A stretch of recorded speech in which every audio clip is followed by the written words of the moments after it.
The Kremlin is launching a massive ideological offensive, with Dmitry Medvedev drawing a hard civilizational line in the sand. He is aggressively weaponizing the concept of Russian unity, framing internal cohesion as an unbreakable shield. Medvedev claims global powers are actively plotting to completely erase Russia from the world map, calling it a direct fight for survival. This hall, the Congress itself, gives a good opportunity to feel our unity, to feel that a huge country is behind us, and when we are together, it is impossible to break us.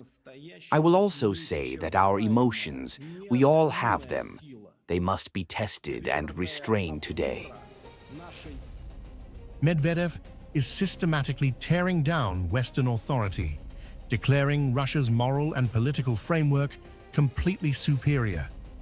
This isn't just basic political messaging. It's a calculated attempt to recast the war.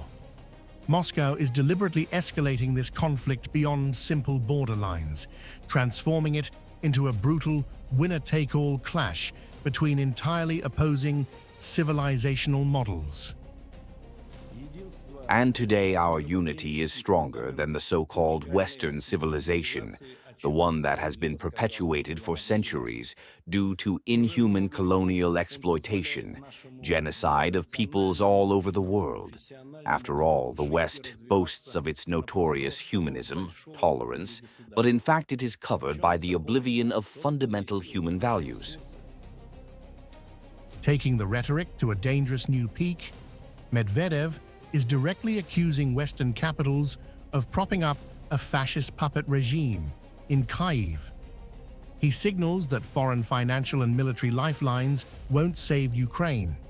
Instead, he warns that Western intervention is actively accelerating the total, irreversible shredding of Ukrainian statehood and its entire national infrastructure. This support has led not only to the actual collapse of a large state, but also, in fact, to the irreversible destruction of the entire nation. This explosive rhetoric exposes the core of the Kremlin's wartime psychological strategy, convincing the public they are entirely encircled by hostile superpowers. The war is no longer being broadcast as a localized military operation, but rather as an existential, high-stakes endurance test to see which civilization cracks first under maximum global pressure. What is there to hide? Our enemies want our country to disappear from the map of the world. They say this directly. And who says this? These are not ordinary people. These are the heads of these states. It has already come to this. Ultimately, this hardline messaging confirms that Moscow views the geopolitical landscape through an absolute zero-sum lens.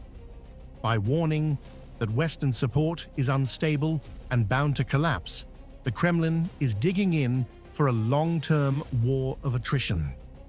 The final message to the Russian public is clear. Total domestic lockstep is the only option left.